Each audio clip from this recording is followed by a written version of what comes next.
So as well as being able to manage resources within Powerproject, and of course track and report on the progress, we can also allocate costs to tasks and therefore manage our cash flow across tasks and across the overall project. We're going to be able to look at planned versus actual costs and even manage things like income. So let's have a look.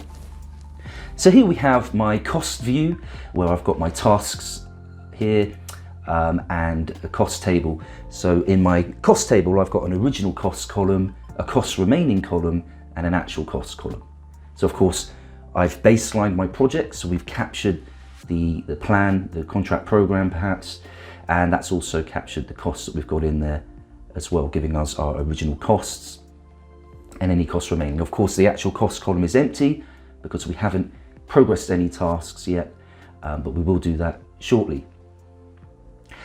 So as you can see, we have these descendant bars that sit underneath the tasks that are color-coded, and they represent, in this case, subcontractor costs. So we have just over £13,000 onto this task here, the same on this task, and less on these two tasks. So if we go over to the left-hand side on the project view, under the cost center area, this is where we can have listed all of our different costs.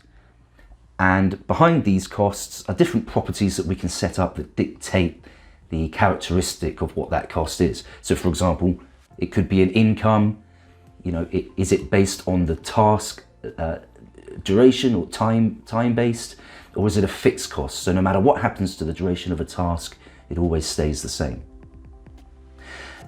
So let's take a materials cost and simply drag and drop that onto this task here. This is now represented as a milestone because what we're saying here is we're saying that the cost is £1,800 and it's going to come out a number of days after the end of this task.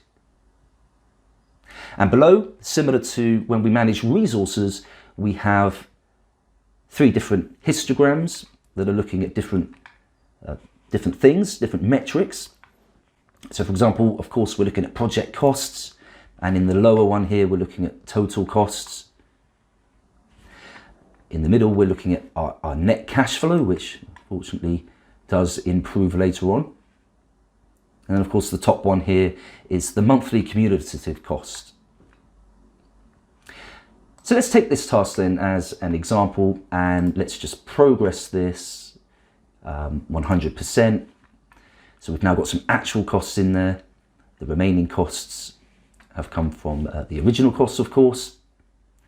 And then let's just progress that one. So now we can see the actual costs, and of course the histograms are changing and tracking along with things. And then of course, when we do get to this milestone here, that cost will be realized as well. So there are lots of things that we can do. And in terms of reporting, we can right click here and export any of these histograms to Excel to look at those in a more wider view with more real estate on the screen. And of course, we have this reporting area here as well, where we can just export one of these reports straight into Excel at a click of a button. So there are lots of options that we can do here. And of course, we're looking at different things. So we can look at other metrics that we may have set up. We may have our current versus baseline costs as well.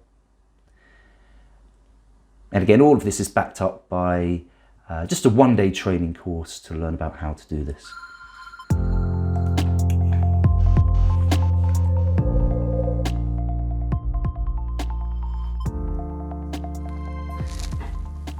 So there you have it, powerful cash flow management within Powerproject.